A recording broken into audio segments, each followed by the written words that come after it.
நீலகிரி மாவட்டம் குன்னூர் வெலிங்டன் ராணுவ பயிற்சி முகாமில் தமிழகம், கேரளா, ஆந்திரா, கர்நாடகா மற்றும் மகாராஷ்டிரா மாநிலங்களைச் சேர்ந்த இளைஞர்களுக்கு அக்னிபாத் திட்டத்தின் கீழ் ராணுவ பயிற்சி அளிக்கப்பட்டு வருகிறது. பயிற்சி பெறும் வீரர்கள் நாட்டின் பல இடங்களுக்கு பணிபுரிய அனுப்பப்படுகின்றனர். இம்முகாமில் 6 மாதங்கள் பயிற்சி பெற்ற 1036 பேர் அக்னிபாத் திட்டத்தில் அக்னி வீரர்களாக பணிபுரிய சத்தியப்பிரமாணம் எடுக்கும் நிகழ்ச்சி வெலிங்டன் ராணுவ பயிற்சி மையத்தில் நடந்தது. பகவத்கீதை, பைபிள், குரான் மற்றும் தேசிய கொடி மீது அக்னிபாத் வீரர்கள் சத்தியப்பிரமாணம் எடுத்துக் கொண்டனர். வீரர்களின் கம்பீரமான அணிவகுப்பு மரியாதையை ராணுவ பயிற்சி மையத்தின் கமாண்டன்ட் கிருஷ்ணேந்து தாஸ் மற்றும் சிறப்பு விருந்தினராக முன்னாள் ஓய்வு பெற்ற லெப்டினன்ட் ஜெனரல் நரசிம்மன் ஆகியோர் ஏற்றுக்கொண்டனர். இந்நிகழ்ச்சியில் பங்கேற்ற பெற்றோர் தங்கள் பிள்ளைகள் அக்னிபாத் வீரர்களாக அணிவகுத்து வந்த காட்சியை கண்டு பெருமிதம் அடைந்தனர். மேலும் இந்நிகழ்ச்சியை சுமார் 1000க்கும் மேற்பட்டோர் கண்டுகளித்தனர். பயிற்சியில் சிறந்து விளங்கிய 9 அக்னிபாத் வீரர்களுக்கு பதக்கங்களும் நினைவு பரிசுகளும் வழங்கப்பட்டது. இந்த நிகழ்ச்சியில் மூத்த அதிகாரிகள், இளநிலை அதிகாரிகள் கலந்து கொண்டனர். நீலகிரி மாவட்டத்தின் முக்கிய சுற்றுலா தலமாக உதகை அரசு தாவரவியல் பூங்கா விளங்குகிறது. இந்த பூங்காவை உருவாக்கும் பணிகளை 1848ஆம் ஆண்டு இங்கிலாந்து நாட்டை சார்ந்த மெக்கேவர் என்ற கட்டிடக்கலை வல்லுநர் தொடங்கி வைத்தார். சுமார் 10 ஆண்டுகளுக்கு பிறகு பூங்கா பணிகள் நிறைவடைந்தது.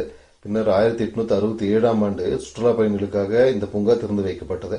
இந்த பூங்காவில் பல்வேறு நாடுகளை சேர்ந்த 50 வகையான மரங்களும் 250 வகையான மலர் செடிகளும் உள்ளது. இந்த பூங்காவை உருவாக்கிய மெக்கைவர் 1876ஆம் ஆண்டு ஜூன் 8ஆம் தேதி இயற்கை எய்தினார். அவரது நினைவு நாள் ஒவ்வொரு ஆண்டும் மாவட்ட நிர்வாகம் மற்றும் தோட்டக்கலைத்துறை சார்பாக அனுசரிக்கப்பட்டு வரும் நிலையில் அவரது 150வது நினைவு தினம் அனுசரிக்கப்பட்டது. இதனையடுத்து உதகை ஸ்டீபன் ஆலயத்தில் அமைந்துள்ள அவரது கல்லறைக்கு நீலகிரி மாவட்ட ஆட்சித்தலைவர் லட்சுமி பவ்யா தண்ணீரு, தோட்டக்கலைத்துறை இணை இயக்குநர் நவநீதா மற்றும் உதவி இயக்குநர் பபிதா உள்ளிட்டோரும் பூங்கா ஊழியர்களும் மலர் வளையம் வைத்து மரியாதை செலுத்தினர்.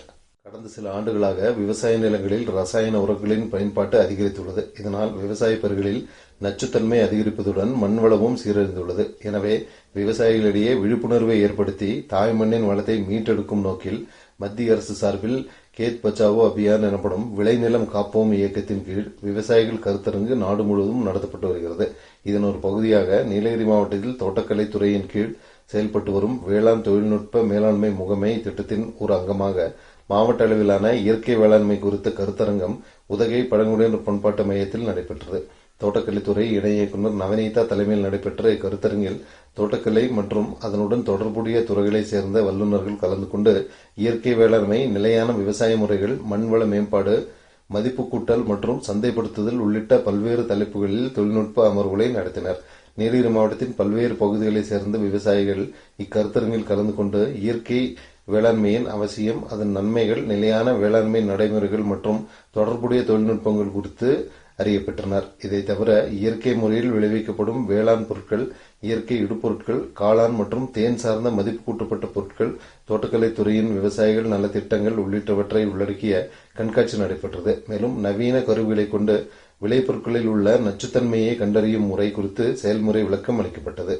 நீலகிரி மாவட்டம் உதகையில் உள்ள மாவட்ட ஆட்சியர் அலுவலகத்தில் குழந்தை தொழிலாளர்கள் தடுப்பு விழிப்புணர்வு கையெழுத்து இயக்கத்தை மாவட்ட ஆட்சியர் லட்சுமி பவ்யா தண்ணீரு துவக்கி வைத்தார். பின்னர் செய்தியாளர்களை சந்தித்த அவர், நீலகிரி மாவட்டம் கேரளா, கர்நாடகா மாநிலங்களின் எல்லையை ஒட்டியுள்ளது. கேரளாவில் நிபா வைரஸ் பாதிப்பு இருப்பதால் மாநிலங்களுக்கு இடையேயான எல்லை பகுதிகளான நீலகிரி மாவட்டத்தில் கண்காணிப்பு பணிகளை மேற்கொண்டு வருவதாகவும் தெரிவித்தார்.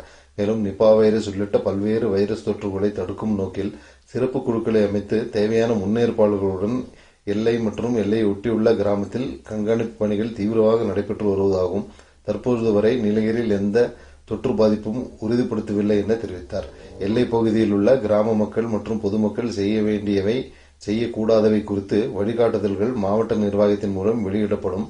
அதன்படி விழிப்புணர்வுடன் செயல்பட வேண்டும் எனவும் கேட்டுக்கொண்டார். தொடர்ந்து பேசிய ஆட்சியர், நீலகிரிக்கு வரும் சுற்றுலா பயணிகளை யாருக்கேனும் காய்ச்சல் உள்ளிட்ட நோய் தொற்று அறிகுறிகள் இருந்தால் முன்கூட்டியே தேவையான முன்னெச்சரிக்கை நடவடிக்கைகளை மேற்கொள்ளுமாறு மாவட்ட நிர்வாகம் சார்பில் கேட்டுக்கொள்கிறோம் என்றும் பொதுமக்கள் இது குறித்து அச்சப்பட தேவையில்லை என தெரிவித்தார்.